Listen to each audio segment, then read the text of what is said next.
ओम शांति। अव्यक्त महावाक्य है, लकी और लवली बनने का पुरुषार्थ। लकी और लवली बनने का पुरुषार्थ 24/4/72। बाबा कहते हैं कि अपने को लवलीएस्ट और लकीएस्ट दोनों समझते हो। लवली भी हो और लकी भी हो, यह दोनों ही अपने को समझते हो तो सदा निर्विघ्न लगन में मगन अवस्था का अनुभव करेंगे। यह दोनों ही अपने को समझते हो, यह दोनों ही अपने में समझते हो तो सदा निर्विघ्न लगन में मगन अवस्था का अनुभव करेंगे। अगर सिर्फ लकी हैं लेकिन लवली नहीं है तो भी सदा लगन में मगन रहेंगे, लेकिन निर्विघ्न अवस्था का अनुभव नहीं करेंगे। अगर सिर्फ लकी हैं और सिर्फ लवली हैं, लकी नहीं है, तो भी जो अवस्था सुनाई उसका अनुभव नहीं कर पाएंगे। इसलिए दोनों की आवश्यकता है। लवली और लकी दोनों की प्राप्ति के लिए मुख्य 3 बातें आवश्यक है। दोनों की प्राप्ति के लिए मुख्य 3 आवश्यक हैं। क्या क्या है? अगर वह 3 बातें अपने में अनुभव करेंगे तो लकी लवली जरूर होंगे। वह 3 बातें कौन सी हैं जिसे सहज ही या दोनों स्थिति अनुभव कर सकते हो? लक को बनाया भी जा सकता है, वह बना हुआ होता है। बाबा कह रहे हैं लक को बनाया भी जा सकता है या बना हुआ होता है। अपने को लकी बना सकते हो, वह पहले से जो लकी बने हुए हैं वही बन सकते हैं। बाबा पूछते हैं कि लकी बना सकते हो या पहले से जो लकी बने वही बन सकते हैं। अपनी लक बनाई जा सकती है, वह बनी हुई के ऊपर चलना होता है। तकदीर को चेंज कर सकते हो, वह नहीं। अनलकी से लकी बन सकते हो। लक बनाने के लिए पुरुषार्थ की मार्जिन है। बाबा कह रहे हैं लक बनाने के लिए पुरुषार्थ की मार्जिन है। हाँ, तकदीर जगाकर आए हो, वह तकदीर जगाने के लिए आए हो। बाबा कह रहे हैं तकदीर जगाकर आए हो या तकदीर जगाने के लिए आए हो। तकदीर जो जगी हुई है वह साथ ले आए हो ना, फिर क्या बनाएंगे? तकदीर जो जगाकर आए हैं उस अनुसार ही बाप के बने हैं, लेकिन बाप के बनने में ही तकदीर की बात है ना। तकदीर बनाकर भी आए हो और बना भी सकते हैं। ऐसे बाबा कह रहे हैं ऐसे क्या? तकदीर बनाकर भी आए और बना भी सकते हैं। ऐसे जब कोई बात पर ज़्यादा पुरुषार्थ कर लेते हो तो अपने अंदर से कब संकल्प आता है कि मेरी तकदीर में, तो यही देखने में आता है। पुरुषार्थ के बाद भी सफलता नहीं होती है तो समझते हो ना तकदीर में यह ऐसा है। सफलता ना मिलने का कारण क्या है? अपनी रीति से पुरुषार्थ किया फिर भी सफलता नहीं मिलती, तो फिर क्या कहते हो? ड्रामा में ऐसा ही है, तो ड्रामा का बना हुआ लक ही ले आए हो ना। पुरुषार्थी को कभी यह समझना नहीं चाहिए कि मेरे पुरुषार्थ करने के बाद असफलता भी हो सकती है। क्या बाबा कहते हैं कि पुरुषार्थी को कभी यह समझना नहीं चाहिए कि मेरे पुरुषार्थ करने के बाद कोई असफलता भी हो सकती है। सदैव ऐसे ही समझना चाहिए कि पुरुषार्थ जो किया वह कभी भी व्यर्थ नहीं जा सकता है ना। अगर सही प्रकार से पुरुषार्थ किया तो उसकी सफलता अब नहीं तो कब मिलनी जरूर है। तो बाबा क्या कहते हैं कि सदैव ऐसा समझना चाहिए कि पुरुषार्थ जो किया वह कभी भी व्यर्थ नहीं जा सकता। अगर सही प्रकार से पुरुषार्थ किया तो उसकी सफलता अब नहीं तो कब मिलनी जरूर है। असफलता का रूप देखकर समझना है कि यह परीक्षा है, इससे पार होने के बाद परिपक्वता आने वाली है। तो यह असफलता नहीं है, लेकिन अपने पुरुषार्थ के फाउंडेशन को पक्का करने का एक साधन है। कभी भी कोई चीज़ को मजबूत करना होता है तो पहले इसके फाउंडेशन को ठोका जाता है, ठोक ठोक कर पक्का किया जाता है। वह ठोकना ही परिपक्वता का साधन है। तो कब भी अपने व्यक्तिगत पुरुषार्थ में व संगठन के संपर्क में व ईश्वरीय सेवा में 3 प्रकार के पुरुषार्थ में बाहर का रूप असफलता का दिखाई भी दे तो ऐसे ही समझना चाहिए कि यह असफलता नहीं लेकिन परिपक्वता का साधन है। जैसे सुनाया था कि तूफान को तूफान न समझकर एक तोहफा समझना चाहिए। नैया के झोंके आते हैं लेकिन वह आगे बढ़ाने का एक साधन है। इसी प्रकार असफलता में सफलता समाई हुई है, यह समझकर आगे बढ़ना चाहिए। असफलता शब्द ही बुद्धि में नहीं आनी चाहिए। अगर पुरुषार्थ सही है तो अच्छा सुन रहे थे कि लकी और लवली बनने के लिए 3 बातें आवश्यक है, वह कौन सी? तो बाबा क्या कह रहे, अगर पुरुषार्थ सही है तो अच्छा सुना रहे थे कि लकी और लवली बनने के लिए 3 बातें आवश्यक है। वह कौन सी? पहले सोचो लक कैसे बन सकता है। अपने को ही देख लो कि हम लकी हैं, लवली हैं। अपने लक को क्यों नहीं जगा सकते हो? उसका मूल कारण नॉलेजफुल नहीं हो। नॉलेजफुल के सभी प्रकार की नॉलेज आ जाती है। जितना जो नॉलेजफुल होगा उतना लकी जरूर होगा, क्योंकि नॉलेज की लाइट और माइट से आदि मध्य अंत को जानकर जो भी पुरुषार्थ करेगा उसमें उसको सफलता अवश्य प्राप्त होगी। सफलता प्राप्त होना यह एक लक की निशानी है। यह तो वह नॉलेजफुल होगा, अर्थात फुल नॉलेज होगी। फुल में अगर कोई की कमी है तो लकीएस्ट भी नंबर 1 है। नॉलेजफुल है तो लकीएस्ट भी नंबर 1 होगा। कर्म की भी नॉलेज होती है और अपनी रचयिता और रचना का भी नॉलेज होती है। चाहे परिवार चाहे ज्ञानी आत्माओं के संपर्क में कैसे आना चाहिए उसकी भी नॉलेज होती है। तो बाबा कहते हैं कि चाहे परिवार चाहे ज्ञानी आत्माओं के संपर्क में कैसे आना चाहिए उसकी भी नॉलेज होती है। नॉलेज सिर्फ रचयिता और रचना की नहीं, लेकिन नॉलेजफुल अर्थात हर संकल्प और हर शब्द हर कर्म में ज्ञान स्वरूप होगा, उसको ही नॉलेजफुल कहते हैं। दूसरी बात, जितना नॉलेजफुल होगा उतना ही केयरफुल भी होगा। जितना केयरफुल होगा उतना ही उसकी निशानी चेयरफुल होगा। अगर कोई केयरफुल नहीं तो भी लवली नहीं लगेगा, अगर कोई चेयरफुल नहीं तो भी लवली नहीं लगेगा। जो केयरफुल नहीं रहता उनसे समय प्रति समय अपने व दूसरों के संपर्क में आने से कोई न कोई छोटी बड़ी भूल होने के कारण न स्वयं लवली रहेगा न दूसरों को लवली बन सकेगा।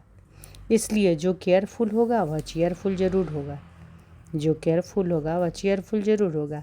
ऐसा नहीं समझना कि केयरफुल जो होगा वह अपने पुरुषार्थ में अधिक मगन होने के कारण चेयरफुल नहीं रह सकता। ऐसी बात नहीं है। केयरफुल की निशानी चेयरफुल है, चेयरफुल। तो यह तीनों ही क्वालिफिकेशन व बातें अगर हैं तो लकी लवली दोनों बन सकते हैं। एक दो के सहयोग से भी अपनी लक को बना सकते हैं, लेकिन एक दो का सहयोग तब मिलेगा जब केयरफुल और चेयरफुल होंगे। अगर चेयरफुल नहीं होता तो सक्सेसफुल भी नहीं होंगे। केयरफुल और चेयरफुल हैं तो सक्सेसफुल अर्थात लकी हैं। तो यह बातें अपने आप में देखो, अगर तीनों ही ठीक परसेंटेज में है तो समझो हम लकी और लकीएस्ट दोनों हैं।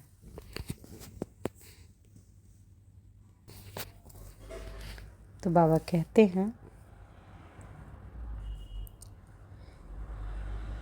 कि अगर तीनों ही परसेंटेज में है तो समझो हम लकी और लकीएस्ट दोनों हैं। अगर परसेंटेज में कमी है तो फिर स्टेज नहीं हो सकती। तो बाबा क्या बोल रहे हैं कि एक दो को सहयोग तब मिलेगा जब केयरफुल और चेयरफुल होंगे। अगर चेयरफुल नहीं होता तो सक्सेसफुल भी नहीं होंगे। केयरफुल और चेयरफुल हैं तो सक्सेसफुल अर्थात लकी हैं। तो यह 3 बातें अपने आप में देखो, अगर तीनों ही ठीक परसेंटेज में हैं तो समझो हम लकी और लकीएस्ट दोनों हैं। अगर परसेंटेज की कमी है तो फिर यह स्टेज नहीं हो सकती।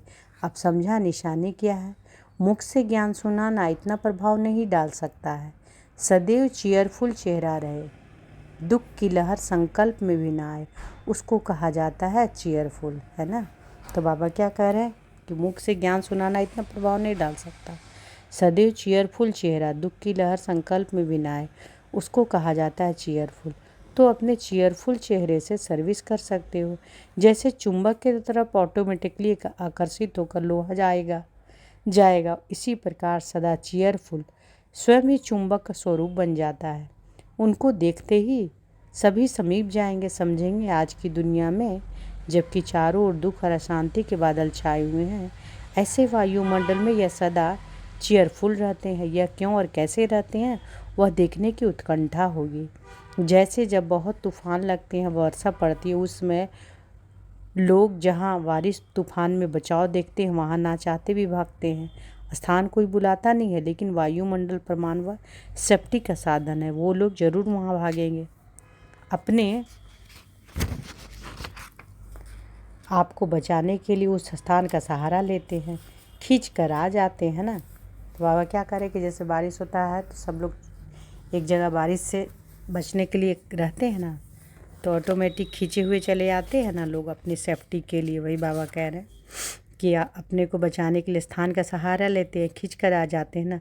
तो ऐसे ही समझो वर्तमान समय चारों ओर माया का तूफान और दुख के बादल गरज रहे। ऐसे समय में सेफ्टी के साधन को देख आपकी तरफ आकर्षित होंगे। वह आकर्षित करने वाला बाहर का रूप कौन सा है?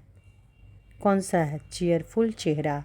तो लवली और लकी दोनों होना चाहिए। कहाँ कहाँ नॉलेजफुल हैं, केयरफुल भी है, लेकिन चीयरफुल नहीं। केयर करते हैं, केयर करते करते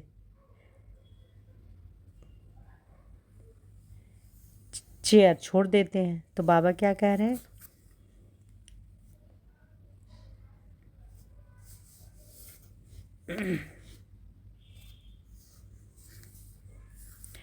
कि आकर्षित करने वाला बाहर का रूप कौन सा है? चीयरफुल चेहरा। तो लवली और लकी दोनों होना चाहिए। कहाँ कहाँ नॉलेजफुल भी हैं, केयरफुल भी है, लेकिन चीयरफुल नहीं।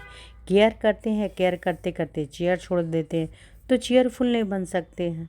इसलिए जो दोनों का होना चाहिए वह नहीं होता है। दोनों ही अपने में धारण करना चाहिए। उसके लिए मुख्य पुरुषार्थ व अटेंशन व केयर किस बात में रहे जो यह तीनों बातें सहज अपने में ला सको, वह जानते हो? केयरफुल तो होना ही है, लेकिन मुख्य केयर किस बात में रखनी है? केयरफुल किन किन बातों में होते हैं?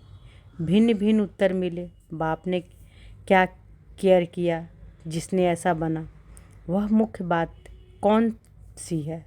आप लोगों की जो महिमा गाई जाती वह पूरी वर्णन करो। सर्वगुण संपन्न, 16 कला संपूर्ण, संपूर्ण निर्विकारी, मर्यादा पुरुषोत्तम। जब मर्यादाओं का उल्लंघन होता है तभी केयरलेस होते हो। आप लोगों के संपूर्ण स्टेज का जो गायन है, जैसे सीता की मर्यादा की लकीर के अंदर रहने की आज्ञा दी और कोई लकीर नहीं थी, लेकिन यह मर्यादा ही लकीर है। अगर ईश्वरीय मर्यादाओं की लकीर से बाहर निकल जाते हो तो फ़कीर बन जाते हैं, अर्थात जो भी कोई प्राप्ति है उसमें भिखारी फ़कीर बन जाते हैं। फिर चिल्लाते हैं जैसे फ़कीर चिल्लाते हैं, 2 पैसा दो, कपड़ा दे दो। ऐसे ही जो मर्यादा की लकीर का उल्लंघन करते हैं उनकी स्थिति फ़कीर के समान बन जाती है। वह कहेंगे कृपा करो, आशीर्वाद करो, सहयोग दो, स्नेह दो, तो गोया फ़कीर हो गए ना। लेकिन मेरा अधिकार है, उनको कहेंगे बालक और मालिकपन, अधीन होकर मांगना। फिर कोई भी चीज़ मांगने वाले को फ़कीर ही कहा जाता है। तो यह जो मर्यादाओं की लकीर हो उससे अगर बाहर निकलते हो तो फ़कीर बन जाते हो, फिर मदद लेनी पड़ती है। वैसे तो जो भी बाप के बच्चे बने हैं तो लकी भी हैं, लवली भी हैं। वह स्वयं ईश्वरीय कार्य के मददगार है, ना कि मदद लेने वाले। आप लोगों का मददगार बनने का चित्र भी है, मदद मांगने का नहीं। भक्तों का चित्र मांगने का ही होता है। बालक सो मालिक जो है वह सदैव मददगार है। जो स्वयं ही मददगार है वह स्वयं मदद मांग नहीं सकते। वह देने वाले हैं, ना कि लेने वाले। दाता कब लेता नहीं है, दाता देने वाला होता है। तो अपने आप को एक ही बाप अर्थात राम की सच्ची सीता समझकर सदा मर्यादाओं के लकीर के अंदर रहें, अर्थात यह केयर करें तो केयरफुल रहेंगे। केयरफुल से ऑटोमेटिकली चीयरफुल बनेंगे। तो यह मर्यादाएं क्या क्या हैं, वह सभी बुद्धि में रहनी चाहिए। सवेरे से रात तक कौन कौन सी मर्यादाएं किस किस कर्म में रखनी है,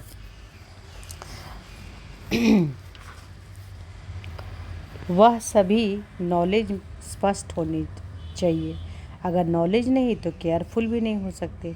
तो सीता समझ करके इस लकीर के अंदर हो, अर्थात जो केयरफुल होगा, मर्यादाओं की लकीर अंदर रहेगा, वही पुरुषोत्तम बन सकता है। कब देखो चेयरफुल नहीं रहते हैं तो अवश्य कोई मर्यादा का उल्लंघन किया है। मर्यादा संकल्प के लिए भी है, व्यर्थ संकल्प भी नहीं करना है। मर्यादा संकल्प के लिए भी है, व्यर्थ संकल्प नहीं करना। अगर इस लकीर से बाहर व्यर्थ संकल्प विकल्प उत्पन्न होते हैं तो मानो संकल्प में बोलना है। और किस स्थिति में बाबा कहते हैं कि अगर इस लकीर से बाहर व्यर्थ संकल्प विकल्प उत्पन्न होते तो मानो संकल्प में मर्यादाओं का उल्लंघन किया, तब चीयरफुल नहीं है। ऐसे ही मुख से क्या बोलना है और किस स्थिति में स्थित होकर मुख से बोलना, यह मर्यादा वाणी के लिए। अगर वाणी में भी कोई उल्लंघन होता है तो चीयरफुल नहीं रहते। अपने व्यर्थ संकल्प विकल्प भी अपने को चेयरफुल स्टेज से गिरा देते हैं, क्योंकि मर्यादा का उल्लंघन किया। अगर मर्यादा की लकीर के अंदर सदा अपने को रखो तो यह रावण अर्थात माया अथवा विघ्न इसी मर्यादा की लकीर के अंदर आने की हिम्मत नहीं रख सकते। कोई भी विघ्न अथवा तूफान, परेशानी व उदासाई आती है तो समझना चाहिए कहाँ न कहाँ मर्यादाओं की लकीर से अपनी बुद्धि रूपी पाँव को निकाला है। जैसे सीता ने पाँव निकाला, बुद्धि भी पाँव है जिससे यात्रा करते हो, तो बुद्धि रूपी पाँव जरा भी मर्यादाओं की लकीर से बाहर निकालते हो तब यह सभी बातें आती है। और क्या बना देती है? बाप के लकी लवली को फ़कीर बना देती है। फ़कीर बनने की निशानी एक तो आत्माओं से बाप से सहारा मांगेंगे, अपना खजाना जो शक्तियाँ वह ख़त्म हो जाएंगी। तो बाबा क्या बता रहे हैं? बाबा कह रहे हैं कि फ़कीर बनने की निशानी एक तो आत्माओं से बाप से सहारा मांगेंगे, अपना खजाना जो शक्तियाँ हैं वह ख़त्म हो जाएंगी।